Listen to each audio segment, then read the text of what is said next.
మాతృదేవోభవ పితృదేవోభవ.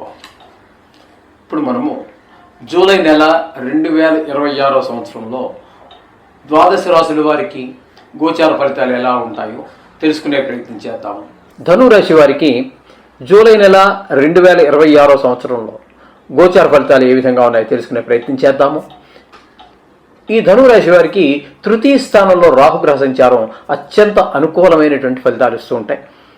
ఇంట్లోనూ బయట ఉద్యోగ స్థలంలో ఎక్కడికి వెళ్ళినా సరే మీకు తెలిసిన వారు తెలియని వారు ఉద్యోగ స్థలంలో వ్యాపార స్థలంలో వ్యవసాయ స్థలంలో ఎవరు ఏ పని చేస్తుంటే వాళ్ళందరికీ కూడా రాహు సహాయ సహకారాలు మనసా వాచా కర్మణ కొన్ని సందర్భాల్లో ముక్కు మొహం తెలియనటువంటి వారు కూడా మనకి సహాయపడడానికి వెనకాడరు, సహాయం చేసే పరిస్థితులే కనబడుతున్నాయి రాహుగ్రహ సంచారం వలన.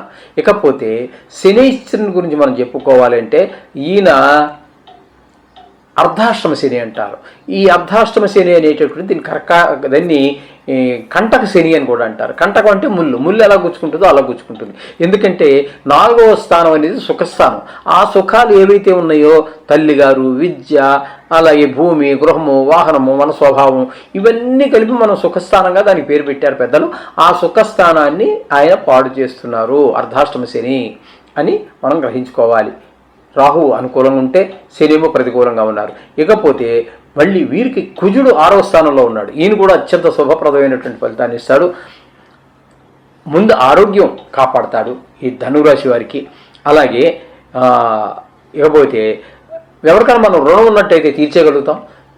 రుణం కోసం ప్రయత్నిస్తే రుణం పుడుతుంది. అంటే ధనానికి ఏ విధమైన లోటు లేకుండా చూస్తాడు ఈ కుజుడు. అలాగే ఆరోగ్యం, ముఖ్యంగా ఏ పని చేయాలన్నా ఆరోగ్యం బాగుండాలి కదండి. ఆరోగ్యం బాగాలేతే ఏం చేయలేం కదా. చేత కుజుడు కూడా అత్యంత అనుకూలంగానే ఉన్నాడు ఈ ధనురాశి వారికి. ఇక రవి యొక్క సంచారం తీసుకున్నట్టయితే 7వ స్థానంలో ఒక 16 రోజుల పాటు సంచారం చేస్తున్నారు. భార్యాభర్తల మధ్యన ఒక చక్కటి అనుబంధం ఉండదు. అలాగే జాయింట్ వ్యాపారస్తుల మధ్యన కూడా ఏకాభిప్రాయం కుదరదు. ఈ విధమైన ఫలితాలన్నీ 7వ స్థానంలో ఉన్నప్పుడు తదుపరి 8వ స్థానం అయినటువంటి కర్కాటకంలో ప్రవేశిస్తున్నారు. అక్కడ కూడా ఆయన దాని వలన ఎవరో పెద్ద మనకు తెలుసున్న వారు బంధువులు మరి దూర చుట్టాలు వీరందరికీ ఏదో అపకారం లేకపోతే మరణం కూడా సంభవించేటువంటి పరిస్థితులు ఉంటాయి. కొంతమందికి కళత్రపీడ కూడా ఉంటుంది. హఠాత్తుగా ధన నష్టం, కలహాలు, అవమానాలు, పరాభవాలు ఇవన్నీ కూడా ఈ అష్టమ స్థానంలో ఉన్నటువంటి రవిగ్రహము అదే ఫలితాలు ఇస్తుంది. గురువు గారు అక్కడున్నాడు, పూర్తి నెలంతా అక్కడే ఉంటాడు, ఆయన అదే ఫలితాలు ఇస్తాడు. అలాగే శుక్రుడు 4 రోజుల పాటు ఉంటాడు, కానీ శుక్రుడు మాత్రం ఈ 4 రోజులు శుభ ఫలితాన్నే ఇస్తాడు. అయితే ఇక బుధుడి గురించి మనం చెప్పుకోవాలి.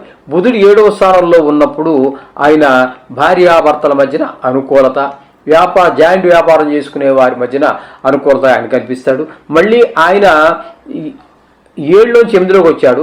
ఇచ్చినా కూడా అక్కడ కూడా ఆయన చాలా మంచి ఫలితాన్ని ఇస్తున్నాడు. అంటే పూర్తిగా మీకు బుధుడు పూర్తి అనుకూలుడు.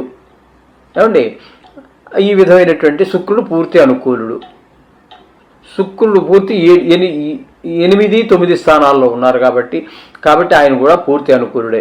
కేతువుని తీసుకున్నట్టయితే భాగ్యస్థానంలో ఉన్నాడు.